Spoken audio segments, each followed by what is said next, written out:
ಕಳೆದ ಅಧ್ಯಯನದಲ್ಲಿ ನಾವು ಪೆರ್ಗಮ ಸಭೆಯನ್ನು ಕುರಿತು ಧ್ಯಾನಿಸ್ತಾ ಬಂದೆವು. ಎಫೆಸ್ ಸಭೆಯಲ್ಲಿ ಒಂದು ತಪ್ಪು ಇತ್ತು. ಅದೇನೆಂಬುದಾಗಿ ಹೇಳುವಾಗ ಅದು ಮೊದಲನೆಯ ಪ್ರೀತಿಯನ್ನು ಕಳೆದುಕೊಂಡಿತ್ತು. ಸ್ಮುರ್ನ ಸಭೆಗೆ ಬಂದಾಗ ತಪ್ಪೇ ಇರಲಿಲ್ಲ, ಆದರೆ ಪೆರ್ಗಮ ಸಭೆಗೆ ಬಂದಾಗ ಎರಡು ರೀತಿಯ ತಪ್ಪುಗಳನ್ನು ನಾವು ಕಾಣ್ತೇವೆ.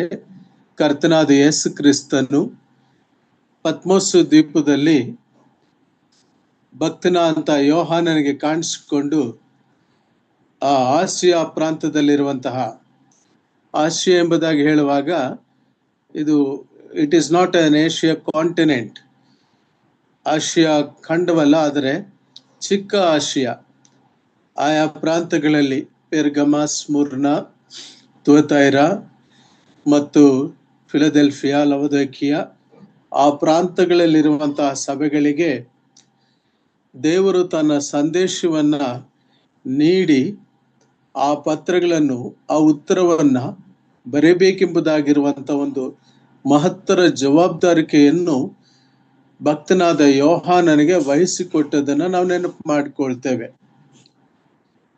ಅಷ್ಟು ಮಾತ್ರವಲ್ಲ, ಕರ್ತನಾಂತ ಯೇಸು ಕ್ರಿಸ್ತನು ತನ್ನ ಮಹಿಮಾ ಪ್ರತ್ಯಕ್ಷತೆಯಲ್ಲಿರುವ ಪ್ರತ್ಯೇಕತೆಯನ್ನು ಭಕ್ತನಾದ ಯೋಹಾನ ದೃಷ್ಟಿಸುವ ಹಾಗೆ ಆತನು ದೈವತ್ವದ ಮಹತ್ವ ತುಂಬಿರುವಂತಹ ಆ ನಿಲುವಂಗಿಯನ್ನು ಧರಿಸಿಕೊಂಡವನಾಗಿ ಹೇಗೆ ಬಂದನೆಂಬುದನ್ನು ನಾವು ಆ ಒಂದೊಂದು ಪದವನ್ನು ಕೂಡ ನಾವು ಧ್ಯಾನ ಮಾಡಿಕೊಳ್ತಾ ಬಂದೆವು. ಆತನನ್ನು ಪರಿಚಯಿಸುವಾಗ ಭಕ್ತನಾದ ಯೋಹಾನನು ಒಂದು ಮಾತು ಹೇಳ್ತಾನೆ. ಪ್ರಕಟಣೆ ಗ್ರಂಥ 1ನೇ ಅಧ್ಯಾಯ 4ನೇ ವಚನದಲ್ಲಿ ನಾವು ನೋಡ್ತೇವೆ. 1ನೇ ಅಧ್ಯಾಯ 4ನೇ ವಚನದಲ್ಲಿ, ಆಸಿಯಾ ಸೀಮೆಯಲ್ಲಿರುವ 7 ಸಭೆಗಳಿಗೆ ಯೋಹಾನನು ಬರೆಯುವುದೇನೆಂದರೆ, ವರ್ತಮಾನ, ಭೂತ, ಭವಿಷ್ಯತ್ ಕಾಲಗಳಲ್ಲಿಯೂ ಇರುವಾತನಿಂದ ಮತ್ತು ಆತನ ಸಿಂಹಾಸನದ ಮುಂದಿರುವ 7 ಆತ್ಮಗಳಿಂದ ಮತ್ತು ನಂಬತಕ್ಕ ಸಾಕ್ಷಿಯು ಸತ್ತವರೊಳಗಿಂದ ಮೊದಲು ಎದ್ದು ಬಂದವನು, ಭೂರಾಜರ ಒಡೆಯನೂ ಆಗಿರುವ ಯೇಸು ಕ್ರಿಸ್ತನಿಂದ ನಿಮಗೆ ಕೃಪೆಯೂ ಶಾಂತಿಯೂ ಆಗಲಿ ಎಂಬುದಾಗಿ ಹೇಳಿ ಈ ಒಂದು ಪ್ರಕಟಣೆ ಗ್ರಂಥವನ್ನ ಪ್ರಾರಂಭ ಆಗುವಂತದನ್ನು ನಾವು ಕಾಣ್ತೇವೆ. ಭೂರಾಜರು ಎಲ್ಲರಿಗೂ ಒಡೆಯನು ಕರ್ತನಾದ ಯೇಸು ಕ್ರಿಸ್ತನು. ಒಬ್ಬ ರಾಜನನ್ನು ತೆಗೆದು ಇನ್ನೊಬ್ಬ ರಾಜನನ್ನು ನೇಮಕ ಮಾಡುವಂತಹದ್ದು ದೇವರಿಗಿರುವಂತಹ ಒಂದು ಮಹತ್ತರವಾದಂತ ಆತನ ಮಾತ್ರವೇ ಸಾಧ್ಯವಾಗಿರುವಂತಹ ಕಾರ್ಯವದಾಗಿತ್ತು. ರೋಮ್ ಸಾಮ್ರಾಜ್ಯದಲ್ಲಿ ಬಹಳ ಪ್ರಮುಖವಾಗಿರುವಂತಹ ಜೂಲಿಯಸ್ ಸೀಸರ್ ಕಾಲವಾದ ನಂತರ ಬ್ರೂಟಸ್ ಅನ್ನೋನು ಆತನನ್ನು ಕೊಂದು ಹಾಕ್ತಾನೆ. ಆ ರೋಮ್ ಸಾಮ್ರಾಜ್ಯದ ಆ ಚಕ್ರವರ್ತಿಗಳಲ್ಲಿ ಒಂದು ಹುಂಬತನ ಏನಿತ್ತಂದ್ರೆ, ಅವರು ದೇವರಿಗೆ ಸಮಾನ ಎಂಬುದಾಗಿ ಅವರ ಪ್ರತಿಮೆಗಳನ್ನ ಮಾಡಿಕೊಳ್ತಿದ್ದರು. ಡೊಮಿಷಿಯನ್ ಕಾಲದಲ್ಲಿ ಭಕ್ತನಾದ ಯೋಹಾನನು ಸೆರೆವಾಸಕ್ಕೆ ಹೋದನು. ಕರ್ತನಲ್ಲಿ ಪ್ರಿಯರೇ, ಪ್ರಕಟಣೆ ಗ್ರಂಥದ ಒಂದೊಂದು ಪದ, ಒಂದೊಂದು ವಾಕ್ಯ ನಾವು ಅದರ ಕಲ್ಚರಲ್ ಆಸ್ಪೆಕ್ಟ್ನಲ್ಲಿ, ಅದರ ಹಿಸ್ಟಾರಿಕಲ್ ಆಸ್ಪೆಕ್ಟ್ನಲ್ಲಿ, ಅದರ ಜಿಯೋಗ್ರಾಫಿಕಲ್ ಪರ್ಸ್ಪೆಕ್ಟಿವ್ನಲ್ಲಿ ಮತ್ತು ದೇವರ ವಾಕ್ಯದ ಬಿಬ್ಲಿಕಲ್ ರೆಫರೆನ್ಸ್ ಹಿನ್ನೆಲೆಯಲ್ಲಿ ನಾವು ಸಂಪೂರ್ಣ ಸತ್ಯವನ್ನ ಅರ್ಥ ಮಾಡ್ಕೊಳ್ತಕ್ಕಂಥ ಪ್ರಯತ್ನವನ್ನು ನಾವು ಮಾಡಬೇಕು. ಗ್ರೀಕು ಭಾಷೆಯಲ್ಲಿರುವಂತ ಕೆಲವು ಪದಗಳನ್ನು ನಾವು ಅರ್ಥ ಮಾಡಿಕೊಂಡು ನಾವು ಸತ್ಯವೇದದಲ್ಲಿ ಕೊನೆಯಲ್ಲಿರುವಂತ ಪ್ರವಾದನೆಯ ಗ್ರಂಥ, ಪ್ರಕಟಣೆಯ ಗ್ರಂಥವನ್ನು ಅರ್ಥ ಮಾಡಿಕೊಳ್ಳಬೇಕು. ಒಂದೊಂದು ಸಂದರ್ಭದಲ್ಲಿ ಸರಿಯಾಗಿ ಗ್ರಹಿಸಿಕೊಳ್ಳದೆ ಹೋದಾಗ ಅರ್ಥ ಆಗೋದ್ರ ಬದಲು ಅದು ಅನರ್ಥಕ್ಕೆ ಕಾರಣವಾಗುವಂಥದ್ದಾಗ್ತದೆ. ಆದ್ರಿಂದ ಬಹಳ ಜಾಗರೂಕತೆಯಿಂದ, ಬಹಳ ಗಮನದಿಂದ, ಬಹಳ ಭಯಭಕ್ತಿಯಿಂದ ದೇವರಾತ್ಮನ ಆ ಒಂದು ಸ್ಥಿತಿಯಲ್ಲಿ ದೇವರಾತ್ಮನ ಪ್ರೇರಣೆಯಿಂದ ನಾವು ಗ್ರಹಿಸಿಕೊಳ್ಳುವಂತ ಒಂದು ಪ್ರಯತ್ನವನ್ನು ಮಾಡಬೇಕು. ಬೇಗನೆ ಬರುತ್ತೇನೆ, ಐ ವಿಲ್ ಕಮ್ ಸೂನ್, ಬೇಗನೆ ಬರುತ್ತೇನೆ ಎಂಬುದಾಗಿರುವಂತ ಆ ಒಂದು ಪದ ಬೇಗನೆ ಅನ್ನುವುದಕ್ಕೆ ಗ್ರೀಕ್ ಭಾಷೆಯಲ್ಲಿ ಮಕಟಕ್ಕಸ್ ಅನ್ನೋ ಪದ ಉಪಯೋಗಿಸಲಾಗಿದೆ.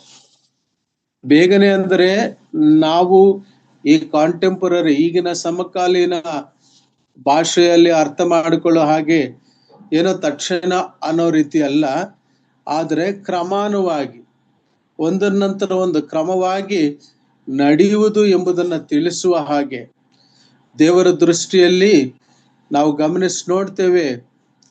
ಆ ಒಂದು ದಿನ ಕೆಲವು ವರ್ಷಗಳಿಗೆ ಸಮ ಎಂಬುದನ್ನು ನಾವು ಸತ್ಯವೇದದಲ್ಲಿ ಕಾಣ್ತೇವೆ.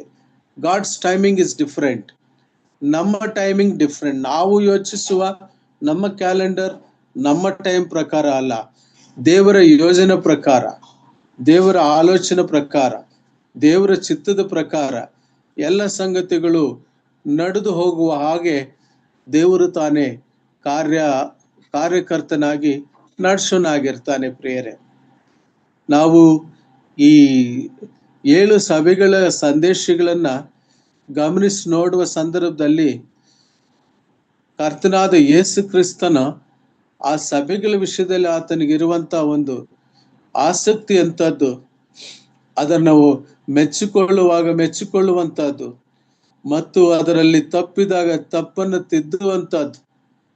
ಕರ್ತನಲ್ಲಿ ಪ್ರಿಯರೇ, ಇದು ಬಹಳ ಮುಖ್ಯ.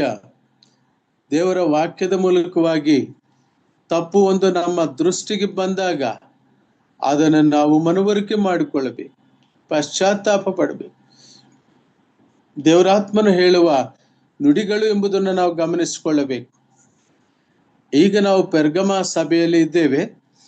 ಪೆರ್ಗಮ ಸಭೆಗೆ ಸಂಬಂಧಪಟ್ಟಂತೆ ಒಂದು ದುರ್ಬೋಧನೆಯೂ ಇತ್ತು, ಅದು ಬಿಳಾಮನ ದುರ್ಬೋಧನೆ ಎಂಬುದನ್ನು ನಾವು ಗಮನಿಸಿ ನೋಡ್ತೇವೆ. ದಯಮಾಡಿ ನೋಡ್ರಿ, ಪ್ರಕಟಣೆ ಗ್ರಂಥ 2ನೇ ಅಧ್ಯಾಯ 14ನೇ ವಚನದ ಕೊನೆ ಭಾಗ ನಾನು ಓದ್ತಾ ಇದ್ದೇನೆ.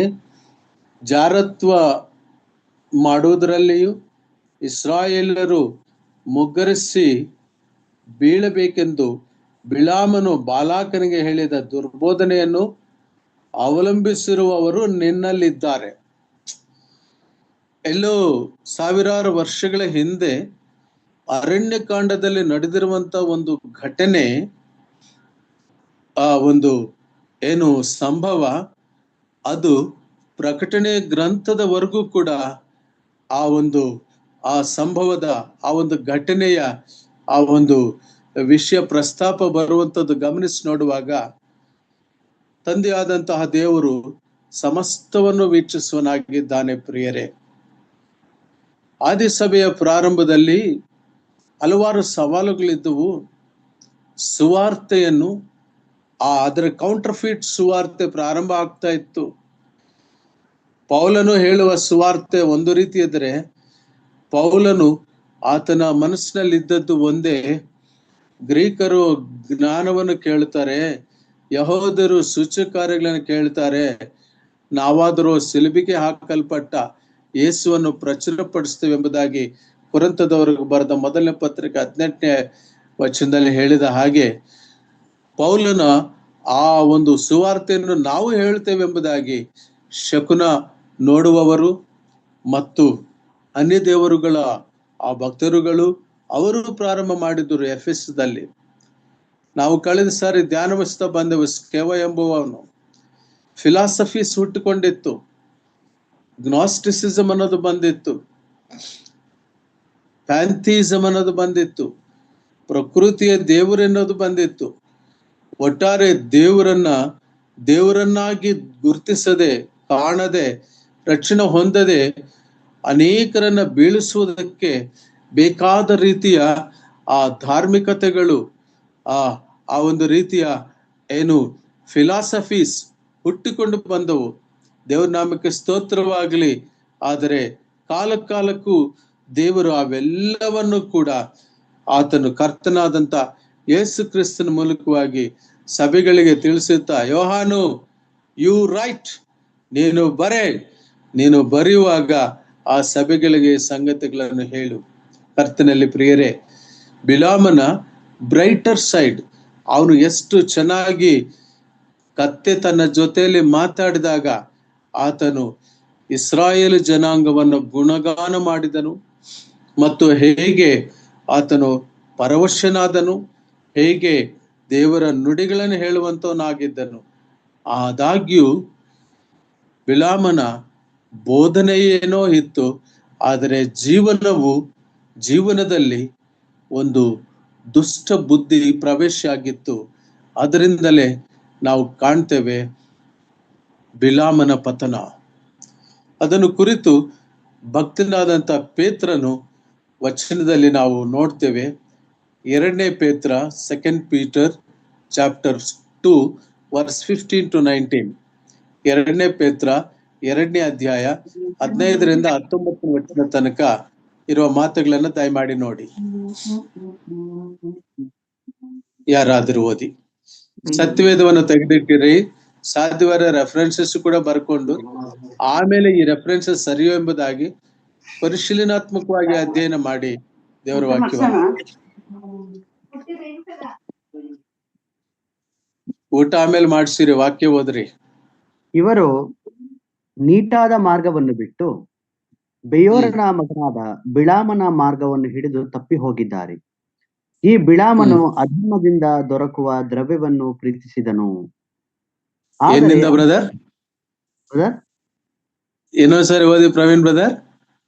ಈ ಬಿಳಾಮನು ಇವರು ನೀಟಾದ ಮಾರ್ಗವನ್ನು ಬಿಟ್ಟು ಬೆಯೋರನ ಮಗನಾದ ಬಿಳಾಮನ ಮಾರ್ಗವನ್ನು ಹಿಡಿದು ತಪ್ಪಿ ಹೋಗಿದ್ದಾರೆ. ಈ ಬಿಳಾಮನು ಅಧರ್ಮದಿಂದ ದೊರಕುವ ದ್ರವ್ಯವನ್ನು ಪ್ರೀತಿಸಿದನು. ಅಧರ್ಮದಿಂದ, ಸಾಕು ಬ್ರದರ್, ಅಧರ್ಮದಿಂದ ದೊರಕುವ ದ್ರವ್ಯವನ್ನು ಪ್ರೀತಿ ಮಾಡಿದನು. ಇದು ಬಿಳಾಮನ ಆ ಒಂದು ಬೀಳುವಿಕೆಗೆ ಮೊದಲನೇ ಮೆಟ್ಟಲು. The first step for the downfall of Balaam. ಬಿಳಾಮನ ಆ ಮನಸ್ಸಿನಲ್ಲಿ, ಆ ಹೃದಯದಲ್ಲಿ ಆ ಆಶೆ ಹುಟ್ಟಿತು. ಆ ಆಶೆ ಹುಟ್ಟಿ ಆತನ ಬೋಧನೆ ಎಷ್ಟು ಚೆನ್ನಾಗಿತ್ತು, ಆದರೆ ಆತನ ಜೀವನದಲ್ಲಿ ಹಣ ಸಂಪಾದನೆಯು, ಹಣ ಸಿಕ್ಕುವುದು ಪ್ರಾಧಾನ್ಯತೆ ಪಡೆದುಕೊಳ್ತು. ಪ್ರಿಯರೇ, ಯಾರು ಕೂಡ ದೇವರಿಗೂ ಸಿರಿಗೂ ಎರಡಕ್ಕೂ ಕೂಡ ಸೇವೆ ಮಾಡಲಿಕ್ಕೆ ಆಗುದಿರುವುದಿಲ್ಲ. ಅದಕ್ಕೆ ಅವನು ಆ ಆಶೆಯಲ್ಲಿದ್ದನು. ದಯಮಾಡಿ ನೋಡ್ರಿ, ಯಾಕೋಬ ಪತ್ರಕ್ಕೆ 4ನೇ ಅಧ್ಯಾಯ 4ನೇ ವಚನ. ಯಾಕೋಬನ ಬರೆದ ಪತ್ರಿಕೆ 4ನೇ ಅಧ್ಯಾಯ 4ನೇ ವಚನ. ವ್ಯಭಿಚಾರಿಗಳು ನೀವು, ಇಹಲೋಕ ಸ್ನೇಹವು ದೇವ ವೈರವೆಂದು ನಿಮಗೆ ತಿಳಿಯದೋ? ಇಹಲೋಕ ಸ್ನೇಹವನ್ನು ಆತನು ಮಾಡಿದನು. ಮತ್ತು ಯಾಕೋಬ ಪತ್ರಿಕೆ 1ನೇ ಅಧ್ಯಾಯ 14ನೇ ವಚನವನ್ನು ಕೂಡ ನೋಡೋಣ. ಆದರೆ ಪ್ರತಿಯೊಬ್ಬನು ತನ್ನಲ್ಲಿರುವ ಆಶಾಪಾಶದಿಂದ ಎಳೆಯಲ್ಪಟ್ಟು ಮರಳುಗೊಂಡವನಾಗಿ ಪ್ರೇರೇಪಿಸಲ್ಪಡುತ್ತಾನೆ. ಆಮೇಲೆ ಆಶೆಯು ಬಸುರಾಗಿ ಪಾಪವನ್ನು ಏರುತ್ತದೆ, ಪಾಪವು ತುಂಬಾ ಬೆಳೆದು ಮರಣವನ್ನು ಅಡೆಯುತ್ತದೆ. ಇಲ್ಲಿ ಎಕ್ಸಾಕ್ಟ್ಲಿ ಬಿಳಾಮನ ಹೃದಯದಲ್ಲಿ ಏನಾಯಿತು, ಬಿಳಾಮನ ಜೀವನದಲ್ಲಿ ಏನಾಯಿತು, ಬಿಳಾಮನು ಯಾವುದಕ್ಕೆ ಪ್ರಾಮುಖ್ಯತೆ ಕೊಟ್ಟನೋ, ಬಿಳಾಮನು ಯಾವುದಕ್ಕೆ ಪ್ರಾಶಸ್ತ್ಯ ನೀಡಿದನೋ ಅದನ್ನು ಸತ್ಯವೇದದಲ್ಲಿ ಹೇಳುವಂಥದ್ದು ನಾವು ಕಾಣ್ತೇವೆ. ಕರ್ತನಲ್ಲಿ ಪ್ರಿಯರೇ, ಯಾಕೋಬನ ಈ ಮಾತನ್ನು ಹೇಳುವಾಗ ಪ್ರತಿಯೊಬ್ಬನು ತನ್ನಲ್ಲಿರುವ ಆಶೆ ಒಂದೇ ಹೇಳಲಿಲ್ಲ, ಆಶೆ ಮತ್ತು ಪಾಶ. ಕನ್ನಡ ಭಾಷೆಯಲ್ಲಿ ಬಹಳ ಚೆನ್ನಾಗಿದೆ. ಆಶೆ ಅನ್ನೋದು ಒಂದು ಹಗ್ಗ. ಈಗ ನಾವು ಹಿಂದಿನ ಕಾಲದಲ್ಲಿ ಬಾವಿಯಿಂದ ನೀರು ಸೇದಬೇಕಾದ್ರೆ ಹಗ್ಗದಿಂದ ಸೇದ್ತಾ ಇದ್ವು. ಹೀಗೆ ಒಂದ್ಸಾರಿ ಈಗ ಅನ್ಬೇಕು, ಮತ್ತೆ ಇನ್ನೊಂದ್ಸಾರಿ ಈಗ ಅನ್ಬೇಕು. ಆ ಹಗ್ಗ ಎಳೆಯುತ್ತದೆ. ಈ ಆಶಾ ಪಾಶಗಳಿಂದ ಎಳೆಯಲ್ಪಟ್ಟವರಾಗಿ ಮರಳಾಗಿ ಹೋದನು. ಅದಕ್ಕೆ ಯಾಕೋಬ ಪತ್ರಿಕೆ 3ನೇ ಅಧ್ಯಾಯ 1ನೇ ವಚನದಲ್ಲಿ ಒಂದು ಮಾತಿದೆ, ನನ್ನ ಸಹೋದರರೇ, ಬೋಧಕರಾದ ನಿಮಗೆ ಕಠಿಣವಾದ ತೀರ್ಪು ಆಗುವುದೆಂದು ತಿಳಿದುಕೊಂಡು ಬಹುಮಂದಿ ಬೋಧಕರಾಗಬೇಡಿರಿ. ನೀವು ಯಾಕಂತ ಹೇಳಿದ್ರೆ ಅನೇಕ ವಿಷಯಗಳಲ್ಲಿ ನಾವೆಲ್ಲರೂ ತಪ್ಪುವುದುಂಟು, ಒಬ್ಬನು ಮಾತಿನಲ್ಲಿ ತಪ್ಪದಿದ್ದರೆ ಅವನು ಶಿಕ್ಷಿತನು, ತನ್ನ ದೇಹವನ್ನೆಲ್ಲ ಸ್ವಾಧೀನಪಡಿಸಿಕೊಳ್ಳುವುದಕ್ಕೆ ಸಮರ್ಥನೂ ಆಗಿದ್ದ. ಕರ್ತನಲ್ಲಿ ಪ್ರಿಯರೇ, ಮಾತಿನಲ್ಲಿ ತಪ್ಪದೇ ಇದ್ದಾಗ ದೇಹ ಸ್ವಾಧೀನದಲ್ಲಿರೋ ಹಾಗಿರುತ್ತೆ. ಬಿಳಾಮನ ಜೀವಿತದಲ್ಲಿ ಮಾತು ತಪ್ಪಿತು. ಆತನು ಏನನ್ನು ಬೋಧಿಸಿದನೋ ಕೊನೆಗೆ ಅವನು ಹೇಳಿದ ಮಾತು ಎಷ್ಟು ಭಯಂಕರವಾದದ್ದು ಎಂಬುದನ್ನು ನಾವು ನೋಡ್ತೇವೆ. ಅದು ಮೋಶೆ ಬಾಯಿಂದಲೇ ಆ ಮಾತು ಬಂತು. ಮೋಶೆ ಆ ಬಿಳಾಮನ ಕುರಿತು ಹೇಳಿದ. ದಯಮಾಡಿ ನೋಡ್ರಿ, ಅರಣ್ಯಕಾಂಡ 31ನೇ ಅಧ್ಯಾಯ 14ರಿಂದ 16 ವಚನಗಳು. ಮೋಶೆ ಬಿಳಾಮನನ್ನು ಕುರಿತು ಆತನ ದುರಾಲೋಚನೆಯನ್ನು ಕುರಿತು ಹೇಳ್ತಾನೆ. 31 14ರಿಂದ 16 ಸಿಸ್ಟರ್. ಆಗ ಮೋಶೆಯು ಯುದ್ಧ ಭೂಮಿಯಿಂದ ಬಂದ ಸೈನ್ಯದ ಸಹಾಧಿಪತಿಗಳ ಮತ್ತು ಶತಾಧಿಪತಿಗಳ ಮೇಲೆ ಕೋಪಗೊಂಡು ಅವರಿಗೆ, ನೀವು ಹೆಂಗಸರನ್ನೆಲ್ಲ ಉಳಿಸಿದ್ದೇನು? ಪೆಗೋರದ ಬಾಳನ ಸಂಗತಿಯಲ್ಲಿ ಬಿಳಾಮನ ಆಲೋಚನೆಯನ್ನು ಅನುಸರಿಸಿ ಓದಿ ಸಿಸ್ಟರ್. ಇಸ್ರಾಯೇಲರನ್ನು ಯೆಹೋವನಿಗೆ ದ್ರೋಹಿಗಳನ್ನಾಗಿ ಮಾಡಿ ಸಮೂಹದವರಲ್ಲಿ ಘೋರ ವ್ಯಾಧಿ ಉಂಟಾಗುವಂತೆ ಮಾಡಿದವರು ಇವರೇ ಅಲ್ಲವೇ? ದಾರಿ ತಪ್ಪಿಸಿರುವಂತ ಬೋಧನೆ, ದುರಾಲೋಚನೆಯನ್ನು ಕೊಟ್ಟು ಆ ದುರಾಲೋಚನೆ ಸಲುವಾಗಿ ಎಷ್ಟೋ ಜನರು ಮರಣ ಹೊಂದಿದರು. ಸಾವಿರಾರು ಜನ ಮರಣ ಹೊಂದೋದಕ್ಕೆ ಕಾರಣ ಬಿಳಾಮನ ಈ ಒಂದು ದುರ್ಬೋಧನೆ ಆಗಿತ್ತು.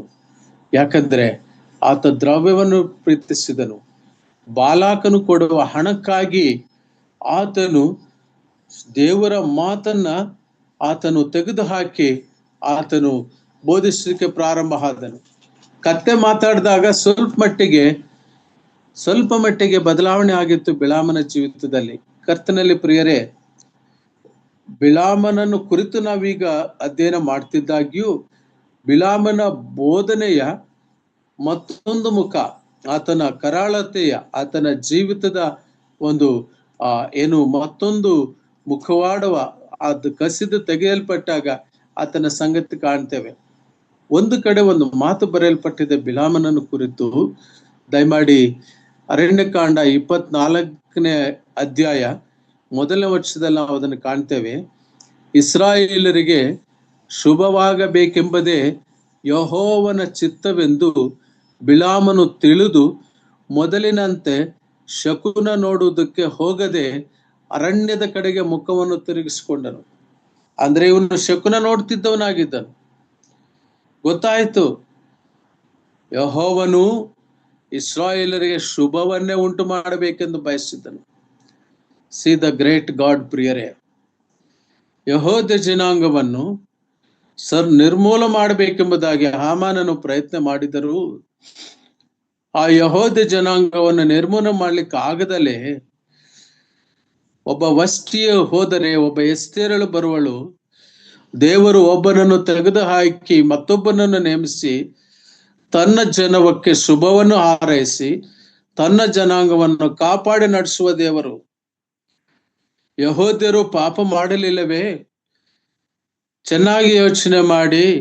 ಯೆರೆಮೀಯ ಗ್ರಂಥದಲ್ಲಿ ಭಕ್ತನಾದ ಯೆರೆಮೀಯನು ಹೇಳ್ತಾನೆ, ಇಸ್ರಾಯೇಲರ ಪಾಪವು ವಜ್ರದ ಮೊನೆಯಿಂದಲೂ ಕಬ್ಬಿಣದ ಘಂಟದಿಂದಲೂ ಬರೆಯಲ್ಪಟ್ಟಿದೆ. ಅವರು ವಿಗ್ರಹಾರಾಧನೆ ಮಾಡುವರಾಗಿದ್ದರು, ಅದಕ್ಕಾಗಿ ಅವರು ಬಾಬೇಲಿಗೆ ಸೆರೆ ಹೋದರು.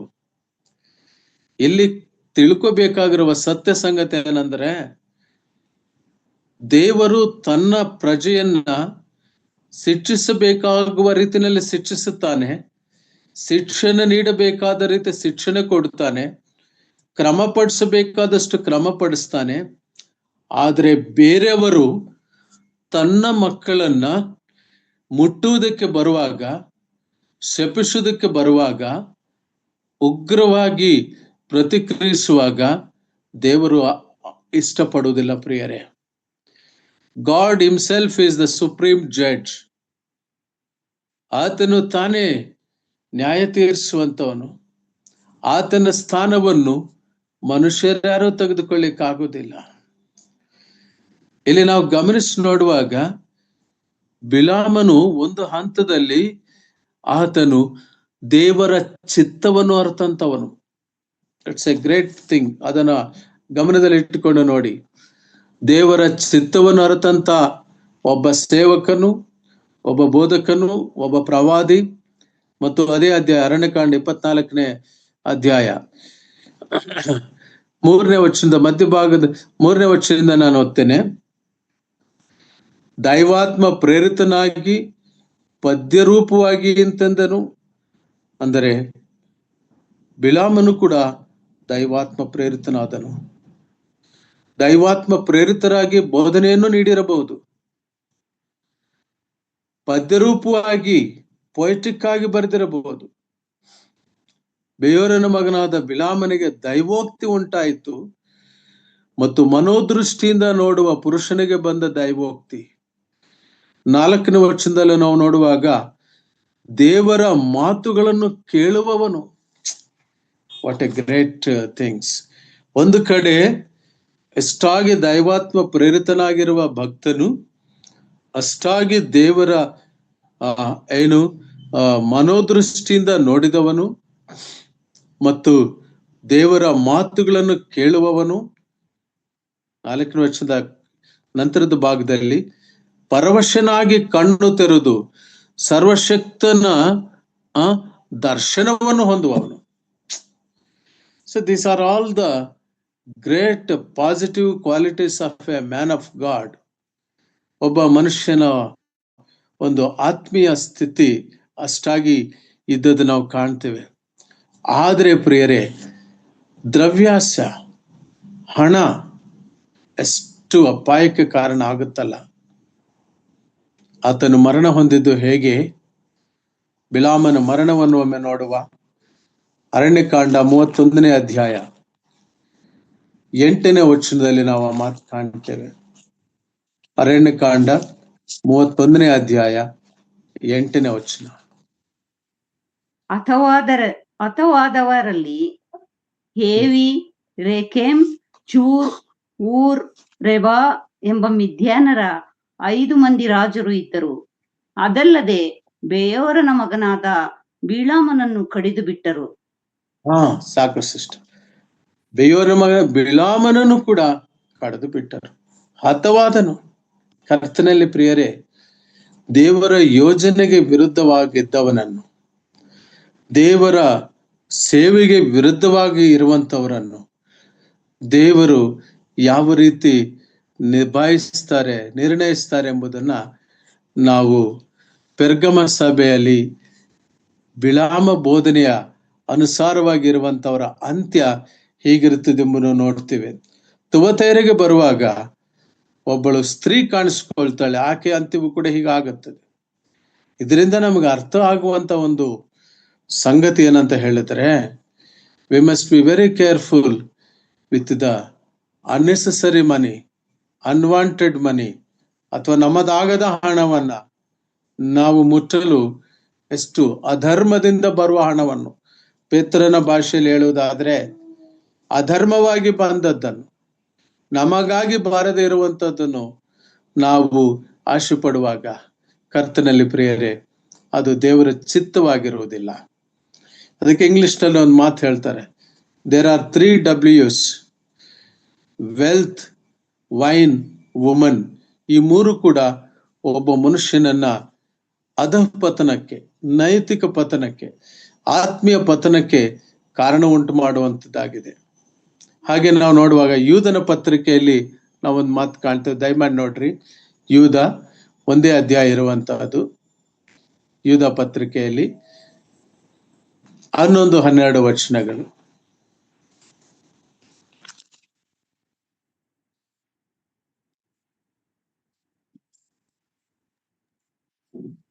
ಅವರ ಗತಿಯನ್ನು ಏನು ಹೇಳಲಿ?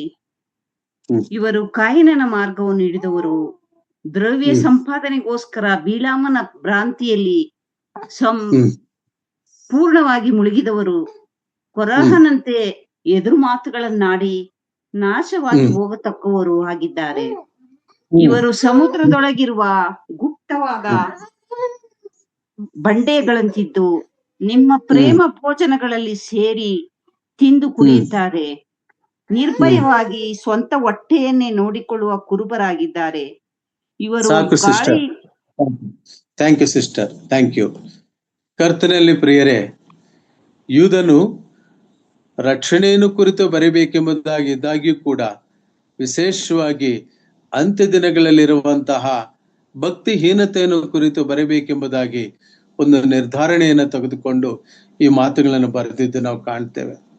ಇಲ್ಲಿ ಗಮನಿಸಿ ನೋಡುವಾಗ ಇವರೆಲ್ಲರೂ ಎಂಥವರೆಂಬುದಾಗಿ ನಾವು ನೋಡುವಾಗ ಬಿಳಾಮನ ಭ್ರಾಂತಿಯಲ್ಲಿ ಪೂರ್ಣವಾಗಿ ಮುಳುಗಿದವರು. ದ್ರವ್ಯ ಸಂಪಾದನೆಗಾಗಿ ಬಿಳಾಮನ ಮಾರ್ಗವನ್ನು ಹಿಡಿದಂಥವರು. ಇವರ ವಿಷಯದಲ್ಲಿ ಇನ್ನು ಕೋರಹನಂತೆ ಎದುರು ಮಾತುಗಳನ್ನಾಗಿ ನಾಶವಾಗಿ ಹೋಗತಕ್ಕವರಾಗಿದ್ದಾರೆ. ಇವರು ಸಮುದ್ರದೊಳಗಿರುವ ಗುಪ್ತವಾದ ಬಂಡೆಗಳಂತಿದ್ದು ನಿಮ್ಮ ಪ್ರೇಮ ಭೋಜನಗಳಲ್ಲಿ ಸೇರಿ ತಿಂದು ಕುಡಿಯುತ್ತಾರೆ. ನಿರ್ಭಯವಾಗಿ ಸ್ವಂತ ಹೊಟ್ಟೆಯನ್ನೇ ನೋಡಿಕೊಳ್ಳುವ ಕುರುಬರಾಗಿದ್ದಾರೆ. ಇವರು ಗಾಳಿಯಿಂದ ಹೊಡೆಸಿಕೊಂಡು ಹೋಗುವ ನೀರಿಲ್ಲದ ಮೇಘಗಳು, ಎಲೆಗಳುದರಿ ಹಣ್ಣು ಬಿಡದೆ ಒಣಗಿ ಹೋಗಿ ಬೇರು ಸಹಿತ ಕಿತ್ತು ಬಿದ್ದ ಮರಗಳು ಎಂಬುದಾಗಿ ಬಹಳ ಅಲಂಕಾರಿಕ ಭಾಷೆಯನ್ನು ಉಪಯೋಗ ಮಾಡಿ ಯೂದನು ವರ್ಣನೆ ಮಾಡುವುದನ್ನು ಕಾಣ್ತೇವೆ. ಕರ್ತನಲ್ಲಿ ಪ್ರಿಯರೇ, ಒಂದು ಸಂದೇಶವನ್ನ ನಾವು ಕೇಳಿಸ್ಕೊಂಡಾಗ ಅದು ನಮ್ಮ ಮನಸ್ಸಿನಲ್ಲಿ ಒಂದು ಪಶ್ಚಾತ್ತಾಪವನ್ನು ಹುಟ್ಟಿಸ್ಬೇಕು, ಒಂದು ಪರಿವರ್ತನೆಯನ್ನು ತರಬೇಕು. ಕರ್ತನಾದ ಯೇಸು ಸ್ವಾಮಿ ಶಿಷ್ಯರ ಜೊತೆಲಿ ಹೋಗುತ್ತಿರುವಾಗ ಅಂಜೂರದ ಮರವನ್ನು ನೋಡಿದನು. ಅಲ್ಲಿ ಎಲೆಗಳು ಮಾತ್ರ ಇದ್ದವು, ಹಣ್ಣು ಇರಲಿಲ್ಲ. ಆ ಮರವನ್ನು ಶಪಿಸಿದ್ದನ್ನು ನಾವು ನೋಡ್ತೀವಿ. ಯಾಕಂದ್ರೆ ಹಣ್ಣುಗಳು ಬೇಕೆಂಬುದಾಗಿ ದೇವರು ಬಯಸಿದನು, ಫಲಭರಿತವಾದ ಜೀವನವನ್ನು ಬಯಸಿದನು. ಆದರೆ ಹಣ ಮಧ್ಯ ಪ್ರವೇಶ ಮಾಡಿ ಹಣ ಪ್ರಾಧಾನ್ಯತೆ ಪಡೆದುಕೊಂಡು ಸೇವೆಯು ನಿಷ್ಕ್ರಿಯವಾಗ್ತಕ್ಕಂಥ ದುರಂತ ದಿನಗಳಲ್ಲಿ, ಅಪಾಯಕರವಾದ ದಿನಗಳಲ್ಲಿ, ಅಂತ್ಯ ದಿನಗಳಲ್ಲಿ, ಕಠಿಣಕರವಾದ ದಿನಗಳಲ್ಲಿ ನಾವು ಬದುಕನ್ನು ಸಾಗಿಸುವಂತವರಾಗಿದ್ದೇವೆ. ಪ್ರಿಯರೇ, ತನ್ನ ಒಪ್ಪತ್ತಿನ ಊಟಕ್ಕೋಸ್ಕರವಾಗಿ ತನ್ನ ಜ್ಯೇಷ್ಠತ್ವದ ಹಕ್ಕನ್ನು ಮಾರಿಕೊಂಡವನಾಗಿರುವ ರೀತಿಯಲ್ಲಿರುವಂತ ದಿನಗಳಲ್ಲೇ ನಾವು ಜೀವಿಸುವಂತವರಾಗಿದ್ದೇವೆ. ಅದಕ್ಕೆ ಪೌಲನು ತನ್ನ ಬೋಧನೆಯನ್ನು ಕುರಿತು ಒಂದು ಮಾತು ಹೇಳ್ತಾನೆ. ತಿಮೋತಿನಿಗೆ ಬರೆಯುತ್ತಾ, ತಿಮೋತಿಗೆ ಹೇಳ್ತಾ ಒಂದು ಮಾತನ್ನ ಹೇಳ್ತಾನೆ. ದಯಮಾಡ್ರಿ ನೋಡಿ, ಕಾಲಾವಕಾಶ ಇದ್ದಾಗ ಮೊದಲನೇ ತಿಮೋತಿ 6ನೇ ಅಧ್ಯಾಯ 6ರಿಂದ 10 ವಚನಗಳು. ಪ್ರವೀಣ್ ಬ್ರದರ್ ಸತ್ಯವೇದ ಇದ್ರೆ ದಯವಿಟ್ಟು ತೆಗೆದು ನೋಡಿ. ಮೊದಲನೇ ತಿಮೋತಿ 6ನೇ ಅಧ್ಯಾಯ 6ರಿಂದ 10 ವಚನಗಳು. ಸಂತುಷ್ಟಿ ಸಹಿತವಾದ ಭಕ್ತಿಯು ದೊಡ್ಡ ಲಾಭವೇ ಸರಿ. ನಾವು ಲೋಕಕ್ಕೆ ಏನೂ ತಕೊಂಡು ಬರಲಿಲ್ಲವಷ್ಟೇ, ಅದರೊಳಗಿಂದ ಏನೂ ತಕೊಂಡು ಹೋಗಲಾರೆವು. ನಮಗೆ ಅನ್ನ ವಸ್ತುಗಳಿದ್ದರೆ ಸಾಕು. ಐಶ್ವರ್ಯವಂತರಾಗಬೇಕೆಂದು ಮನಸ್ಸು ಮಾಡುವವರು ದುಷ್ಪ್ರೇರಣೆ ಎಂಬ ಉರುಳಿನಲ್ಲಿ ಸಿಕ್ಕಿಕೊಂಡು ಬುದ್ಧಿ ವಿರುದ್ಧವಾಗಿಯೂ ಹಾನಿಕರವಾಗಿಯೂ ಇರುವ ಅನೇಕ ಆಶೆಗಳಲ್ಲಿ ಬೀಳುತ್ತಾರೆ. ಇಂಥ ಆಶೆಗಳು ಮನುಷ್ಯರನ್ನು ಸಂಹಾರ ನಾಶನಗಳಲ್ಲಿ ಮುಳುಗಿಸುತ್ತವೆ. ಹಣದಾಸೆಯು ಸಕಲ ವಿಧವಾದ ಕೆಟ್ಟತನಕ್ಕೆ ಮೂಲವಾಗಿದೆ. ಕೆಲವರು ಅದಕ್ಕಾಗಿ ಆತುರಪಟ್ಟು ಅದರಿಂದ ಕ್ರಿಸ್ತ ನಂಬಿಕೆಯನ್ನು ಬಿಟ್ಟು ಅಲೆದಾಡಿ ಅನೇಕ ವೇದನೆಗಳಿಂದ ತಮ್ಮನ್ನು ತಿವಿಸಿಕೊಳ್ಳುತ್ತಾರೆ. ಕರ್ತನಲ್ಲಿ ಪ್ರಿಯರೇ, ನಾವು ಗಮನಿಸಿ ನೋಡುವಾಗ ತಿಮೋತಿಗೆ ಬಹಳ ಪ್ರೀತಿಯಿಂದ ಹೇಳ್ತಾನೆ. ಯಾಕಂದ್ರೆ ಅಂತ್ಯ ದಿನಗಳಲ್ಲಿ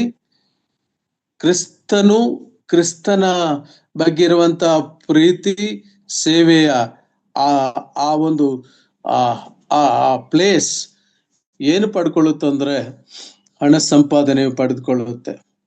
ಆದರೆ ನಾವಿಲ್ಲಿ ಗಮನಿಸಿ ನೋಡುವಾಗ ತಿವಿದುಕೊಳ್ಳುತ್ತಿದ್ದಾರೆ, ತಮ್ಮನ್ನು ತಾವು ತಿವಿದುಕೊಳ್ಳುವಂತವರಾಗಿದ್ದಾರೆ.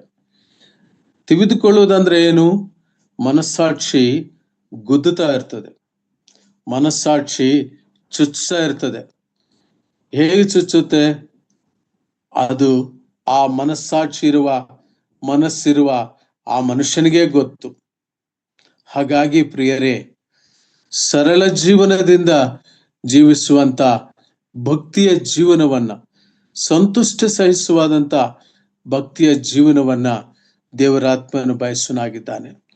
ದುಡಿಬೇಕು ಹಣಕ್ಕೋಸ್ಕರವಾಗಿ, ಆದ್ರೆ ದೇವರ ವಾಕ್ಯಾನುಸಾರ ದುಡಿಬೇಕು. ದೇವರ ವಾಕ್ಯ ಹೇಗೆ ಏನ್ ಹೇಳುತ್ತೆ ನೋಡ್ರಿ, ದಯಮಾಡಿ ಜ್ಞಾನೋಕ್ತಿಗಳ ಗ್ರಂಥ 23ನೇ ಅಧ್ಯಾಯ 4ನೇ ವಚನ ಓದಿ.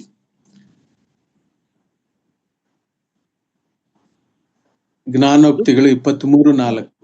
ದುಡ್ಡಿನಾಸೆಯಿಂದ ದುಡಿಯಬೇಡ, ಸ್ವಬುದ್ಧಿಯನ್ನೇ ಆಶ್ರಯಿಸಬೇಡ. ದುಡ್ಡಿನ ಆಶೆಯಿಂದ ದುಡಿಬೇಡ್ರಿ, ಸ್ವಬುದ್ಧಿಯನ್ನು ಆಶ್ರಯಿಸಬೇಡಿರಿ. ಓದಿ ಬ್ರದರ್. ನಿನ್ನ ದೃಷ್ಟಿಯು ಧನದ ಮೇಲೆ ಎರಗುತ್ತದೋ, ಧನವು ಅಷ್ಟು ಮಾಯವಾಗುವುದು. ಆಕಾಶದ ಹದ್ದಿನಂತೆ ಅದು ರೆಕ್ಕೆಗಳನ್ನು ಕಟ್ಟಿಕೊಂಡಿದೆ. ಇದು ಎಲ್ಲರಿಗೂ ದೇವರ ವಾಕ್ಯ ಹೇಳಿರುವಂತದ್ದು, ವಿಶ್ವಾಸಿಗಳಿಗೂ ಸೇವಕರಿಗೂ ಅನೇಕ ಜನರಿಗೂ ಕೂಡ. ನೀವು ಯಾವಾಗ ಆ ದುಡ್ಡಿನ ಕಡೆಗೆ ದೃಷ್ಟಿ ಇಡ್ತಾ ಇರ್ತಿರೋ, ಬ್ಯಾಲೆನ್ಸ್ ಚೆಕ್ ಮಾಡ್ಕೊಳ್ತಾ ಇರ್ತಿರೋ, ಫೋನ್ ಪೇ ಚೆಕ್ ಮಾಡ್ಕೊಳ್ತಾ ಇರ್ತಿರೋ, ಅಷ್ಟರಲ್ಲಿ ಅದು ರೆಕ್ಕೆಯನ್ನು ಕಟ್ಟಿಕೊಂಡಿರುವ ಹದ್ದು ಹಾರಿ ಹೋದಂತೆ ಹಾರಿ ಹೋಗ್ತಾ ಇರ್ತದೆ.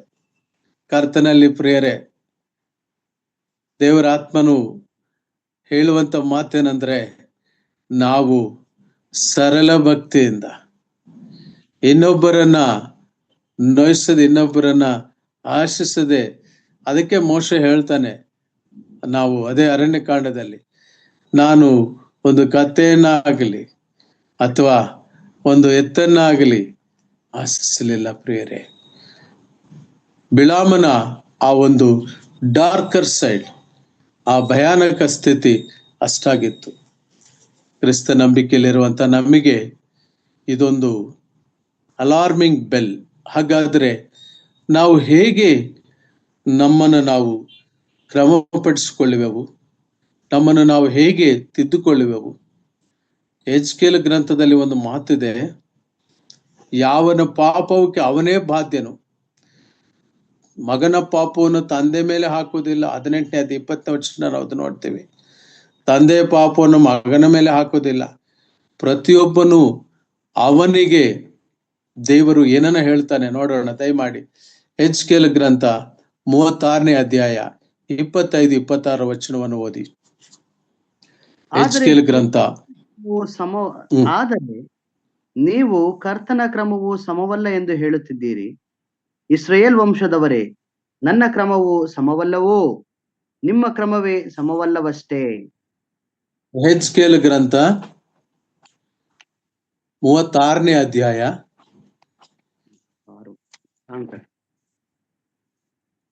25-26 ವಚನಗಳು. ನಾನು ನಿಮ್ಮ ಮೇಲೆ ನಿರ್ಮಲಾದೋಖವನ್ನು ಪ್ರೋಕ್ಷಿಸಲು ನೀವು ನಿರ್ಮಲರಾಗುತ್ತೀರಿ. ಎಸ್, ನಿಮ್ಮ ಪ್ರತಿಯೊಬ್ಬ ಬೋಧಕನಿಗೆ, ಪ್ರತಿಯೊಬ್ಬ ಸೇವಕನಿಗೆ, ಪ್ರತಿಯೊಬ್ಬ ವಿಶ್ವಾಸಿಗೆ, ಪ್ರತಿಯೊಬ್ಬ ವ್ಯಕ್ತಿಗೆ ಈ ನಿರ್ಮಲೋದಕದ ಆ ಒಂದು ದೇವರ ಆ ಮಾತು ಗಮನಿಸಿ ನೋಡಿ, ಬಹಳ ಚೆನ್ನಾಗಿ ಓದಿರಿ. ನಾನು ನಿಮ್ಮ ಮೇಲೆ ನಿರ್ಮಲೋದಕವನ್ನು ಪ್ರೋಕ್ಷಿಸಲು ನೀವು ನಿರ್ಮಲರಾಗುವಿರಿ. We need to ask God to cleanse us. ದೇವರೇ ನಮ್ಮನ್ನು ಪರಿಶುದ್ಧಪಡಿಸು, ದೇವರೇ ನಮ್ಮನ್ನು ಪವಿತ್ರಪಡಿಸು. ನನ್ನ ಮಟ್ಟಿಗೆ ನಾನು ಪ್ಯೂರ್ ಇದ್ದೀನಿ, ನಾನೆಲ್ಲರನ್ನು ಪ್ಯೂರಿಫೈ ಮಾಡ್ತೀನಿ. No, who are you to purify others? You purify yourself. ಇನ್ನೊಬ್ಬರನ್ನು ಶುದ್ಧೀಕರಣ ಮಾಡಲು ನೀನ್ಯಾರು? ನಿನ್ನನ್ನು ನೀನು ಶುದ್ಧಿ ಮಾಡಿಕೋ, ದೇವರ ನಿರ್ಮಲೋದಕವನ್ನು ನಿನ್ನ ಮೇಲೆ ಪ್ರೋಕ್ಷಿಸಿಕೋ. ದೇವರು ಆ ಮಾತನ್ನು ಹೇಳ್ತಾನೆ, ನಿಮ್ಮ ಮೇಲೆ ನಿರ್ಮಲೋದಕವನ್ನು ಪ್ರೋಕ್ಷಿಸಲು ನೀವು ನಿರ್ಮಲ ಆಗುವಿರಿ. ನಿಮ್ಮ ಸಮಸ್ತ ವಿಗ್ರಹಗಳಿಂದಲೂ ಸಕಲ ವಿಧವಾದ ಹೊಲಸಿನಿಂದಲೂ ನಿಮ್ಮನ್ನು ಶುದ್ಧಿ ಮಾಡುವೆನು. ನಾನು ನಿಮಗೆ ಹೊಸ ಮನಸ್ಸನ್ನು ಕೊಟ್ಟು ನಿಮ್ಮಲ್ಲಿ ನೂತನ ಸ್ವಭಾವವನ್ನು ಹುಟ್ಟಿಸುವೆನು. ಕಲ್ಲಾದ ಹೃದಯವನ್ನು ನಿಮ್ಮೊಳಗಿಂದ ತೆಗೆದು ಮೃದುವಾದ ಹೃದಯವನ್ನು ನಿಮಗೆ ದಯಪಾಲಿಸುವೆನು. ಕರ್ತನಲ್ಲಿ ಪ್ರಿಯರೇ, ನಾವು ಯಾವಾಗಲೂ ಕೂಡ ಈ ರೀತಿ ನಾವು ಪ್ರೋಕ್ಷಿಸಲ್ಪಡಲು ವಾಕ್ಯವೆಂಬ ಉದಕ ಸ್ನಾನ ಮಾಡಲು, ವಾಕ್ಯದ ತಿಳಿನೀರಿನಿಂದ ತೊಳೆದುಕೊಳ್ಳಬೇಕು. ಬಿಳಾಮನ ಅದನ್ನು ಮಾಡಲಿಲ್ಲ. ಬಿಳಾಮನು ಪ್ರಾರ್ಥನೆ ಮಾಡಿದ್ದಿದ್ರೆ, ದೇವರೇ ನನಗೆ ಶೋಧನೆ ಬರ್ತಾ ಇದೆ, ದೇವರೇ ನನಗೆ ಕಷ್ಟ ಬರ್ತಾ ಇದೆ, ಬಾಳಾಕನು ನನಗೆ ಈ ರೀತಿ ಆಶೆ ತೋರಿಸ್ತಾ ಇದ್ದಾನೆ, ನಾನು ನಿನ್ನನ್ನು ಬಿಟ್ಟು ಹೋಗಲಾರೆ ಪ್ರಾರ್ಥಿಸಿದರೆ ಆ ಪ್ರಾರ್ಥನೆಯಲ್ಲಿ ಆತನಿಗೆ ಎಷ್ಟೋ ಪಾಪ ಪ್ರಕ್ಷಾಳನ ಆಗ್ತಿತ್ತು. ಕರ್ತನಲ್ಲಿ ಪ್ರಿಯರೇ, ವಾಕ್ಯ ಹೇಳುವುದಕ್ಕೆ ಮೊದಲು ಪ್ರಾರ್ಥನೆ ಬೇಕು, ವಾಕ್ಯ ಹೇಳಿದ ಮೇಲೆ ಪ್ರಾರ್ಥನೆ ಬೇಕು, ವಾಕ್ಯ ಹೇಳುತ್ತಿರುವಾಗಲೂ ಪ್ರಾರ್ಥನೆ ಬೇಕು. ದಯಮಾಡಿ ನೋಡ್ರಿ, ಕೊಲೊಸ್ಸದವರು ಬರೆದ ಪತ್ರಕ್ಕೆ 4ನೇ ಅಧ್ಯಾಯ 3-4 ವಚನಗಳಲ್ಲಿ ಪ್ರಸಂಗ ಮಾಡೋದಕ್ಕೆ ಪ್ರಾರ್ಥನಾತ್ಮ, ಪ್ರಾರ್ಥನಾ ಶಕ್ತಿ ಎಷ್ಟು ಅವಶ್ಯಕ. ಪುಲ್ಪಿಟ್ ಇವತ್ತು ಸ್ಟೇಜ್ ಆಗೋಗ್ಬಿಟ್ಟಿದೆ. It is transform.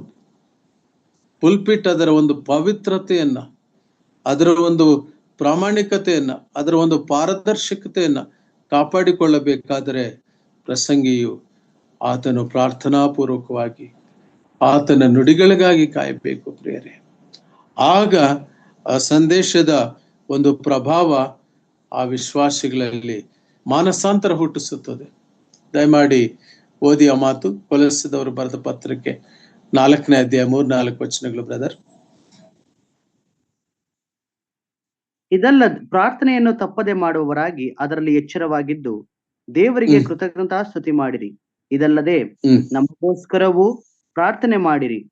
ಕ್ರಿಸ್ತನ ವಿಷಯದಲ್ಲಿ ದೇವರು ತಿಳಿಯಪಡಿಸಿದ ಸತ್ಯಾರ್ಥವನ್ನು ಪ್ರಸಂಗಿಸುವುದಕ್ಕೆ ಆತನು ಅನುಕೂಲವಾದ ಸಂದರ್ಭವನ್ನು ನಮಗೆ ದಯಪಾಲಿಸಿ, ನಾನು ಅದನ್ನು ಹೇಳಬೇಕಾದ ರೀತಿಯಲ್ಲಿ ತಿಳಿಸುವಂತೆ ಅನುಗ್ರಹ ಮಾಡಬೇಕೆಂದು ಬೇಡಿಕೊಳ್ಳಿರಿ. ಆ ಸತ್ಯಾರ್ಥದ ನಿಮಿತ್ತವೇ ನಾನು ಸೆರೆಯಲ್ಲಿದ್ದೇನಲ್ಲ. ಸಮಯ ಸಾಕು brother, thank you. The iron man of the new testament, ಹೊಸ ಒಡಂಬಡಿಕೆಯ ಕಬ್ಬಿಣದ ಮನುಷ್ಯ ಅಂತಹ ಪೌಲನೇ ಬೇಡಿಕೊಳ್ತಾ ಇದ್ದಾನೆ. ಏನು ಸತ್ಯಾರ್ಥವನ್ನು, ಪ್ರಸಂಗದಲ್ಲಿ ಒಂದು ಸತ್ಯಾರ್ಥವನ್ನು ಹೇಳಬೇಕು. ವಂಶಾವಳಿಗಳು ಹೇಳೋ ಅವಶ್ಯಕತೆ ಬರ್ತಾ ಇದೆ, ಬೇರೆ ಪ್ರಶ್ನೆ. ಆದರೆ ಆ ಸತ್ಯಾಂಶವನ್ನು ಹೇಳುವಾಗ ಆ ಪ್ರಸಂಗದಲ್ಲಿ ಅದನ್ನು ಹೇಳುವ ರೀತಿ, ಆ ಕ್ರೋನಲಾಜಿಕಲ್ ಮೆಥಡ್, ಯಾವ ರೀತಿ ಹೇಳಿದರೆ ಜನರಿಗೆ ಮನದಟ್ಟಾಗುತ್ತದೆ, ಅವರ ಪಾಪ ಅದರ ಗ್ರಹಿಕೆ ಉಂಟಾಗುತ್ತೆ, ಮಾನಸಾಂತರ ಹುಟ್ಟುತ್ತೆ, ದೇವರ ಕಡೆಗೆ ವಾಲ್ತಾರೆ, ವಾಕ್ಯದ ಕಡೆಗೆ ತಿರುಗುತ್ತಾರೆ, ಪರಿವರ್ತನೆ ಆಗುತ್ತೆ, ನಿರ್ಮಲೋದಕವನ್ನು ಪ್ರೋಕ್ಷಿಸಿಕೊಳ್ತಾರೆ, ದೇವರ ವಾಕ್ಯದಿಂದ ತೊಳೆಯಲ್ಪಡ್ತಾರೆ. ಭಕ್ತನಾದ ದಾವೀದನು ಏನು ಕಮ್ಮಿ ಆತನಿಗೆ, ಮಹಾ ಅರಸನು. ಆದರೆ ಕೀರ್ತನೆ 51ರಲ್ಲಿ ನಾವು ನೋಡುವಾಗ, ಈ ಸೋಪು ಗಿಡದಿಂದ ನನ್ನನ್ನು ತೊಳೆ, ದೇವರೇ ನನ್ನನ್ನು ಶುದ್ಧಿ ಮಾಡು, ನನಗೆ ಶುದ್ಧ ಮನಸ್ಸನ್ನು ಕೊಡು. What a great prayer. ಬಿಳಾಮನ ಜೀವಿತದಲ್ಲಿ ಇದು ಇರಲಿಲ್ಲ. ಇವತ್ತು ಅನೇಕರ ಜೀವಿತದಲ್ಲಿ ಅದಿಲ್ಲ. They want pulpit, they want stage, they want platform, something they want to do. Money has taken importance. Hell with your money. Throw it out. Do the will of God. ದೇವರು ಅನುಗ್ರಹಿಸ್ತಾನೆ. ಆಕಾಶದ ಕಡೆಗೆ ನೋಡಿ, ಕಣ್ಣೆತ್ತಿ ಆಕಾಶದ ಕಡೆಗೆ ನೋಡುತ್ತೇನೆ, ನನ್ನ ಸಹಾಯವು ಎಲ್ಲಿಂದ ಬರುವುದು? ಭೂಮಿ ಆಕಾಶಗಳುಂಟು ಮಾಡಿರುವ ಯೆಹೋವನಿಂದಲೇ. ಕರ್ತನಲ್ಲಿ ಪ್ರಿಯರೇ, ಕರ್ತನ ಮಾತುಗಳನ್ನು ನಾವು ಕೇಳಿಸಿಕೊಳ್ಳುತ್ತಿರುವಾಗ ಬಿಳಾಮನ ಭ್ರಾಂತಿ, ಬಿಳಾಮನ ಬದುಕು, ಬಿಳಾಮನ ಅಂತ್ಯ, ಬಿಳಾಮನ ಆತ್ಮೀಯತೆ, ದೈವಾತ್ಮ ಪ್ರೇರಿತನು, ದೇವರ ಆತ್ಮ ಪರವಶನು. ಆ ಮಾತು ಅಲ್ಲಿದೆ. ಆ ಫುಟ್ ನೋಟ್ಸ್ ಕನ್ನಡ ಬೈಬಲ್ನಲ್ಲಿ ರೆಫರೆನ್ಸ್ ರೆವಲೇಷನ್ಸ್ 1:7 ರೆಫರೆನ್ಸ್ ಕೊಟ್ಟಿದ್ದಾರೆ. ಅಂದ್ರೆ ಪತ್ಮೋಸ್ ದ್ವೀಪದಲ್ಲಿ ಯೋಹಾನನು ಹೇಗೆ ಭಕ್ತಿ ಪರವಶನಾದನೋ ಆ ರೀತಿ ಪರವಶವಾದಂಥವನು. But what is the end? ಅಂತ್ಯವು ಹೇಗೆ? Introspect yourself. ಆತ್ಮ ಪರಿಶೀಲನೆ ಮಾಡಿಕೊಳ್ಳಿ. ನನ್ನಲ್ಲಿ ಪ್ರಾಧಾನ್ಯತೆ ಯಾವುದು ಪಡ್ಕೊಳ್ತಾ ಇದೆ? ದೇವರ ಆತ್ಮನ ಕಾರ್ಯವ, ದೇವರ ವಾಕ್ಯವ, ಮತ್ತು ದೇವರ ನಡೆಸುವಿಕೆಯ, ದೇವರ ಚಿತ್ತವಾದ ಬೋಧನೆಯ ಅಥವಾ ಯಾವುದೋ ಮನುಷ್ಯನ ಪ್ರಭಾವ ನನ್ನ ಮೇಲೆ ಬೀರಿ ಅವನನ್ನ, ಬಾಲಾಕನನ್ನ ಓಲೈಸುವ ಬಿಳಾಮನ ಹಾಗೆ ನನ್ನ ಬದುಕು ಇದೆಯಾ? ಪ್ರಶ್ನೆ ನಮಗೆ. ಪ್ರತ್ಯುತ್ತರ ನೀಡಬೇಕಾಗಿರೋದು ನಾವು ಕರ್ತನಿಗೆ. ದೇವರು ಈ ಮಾತುಗಳನ್ನು ಆಶೀರ್ವಾದ ಮಾಡಲಿ. Thank you very much.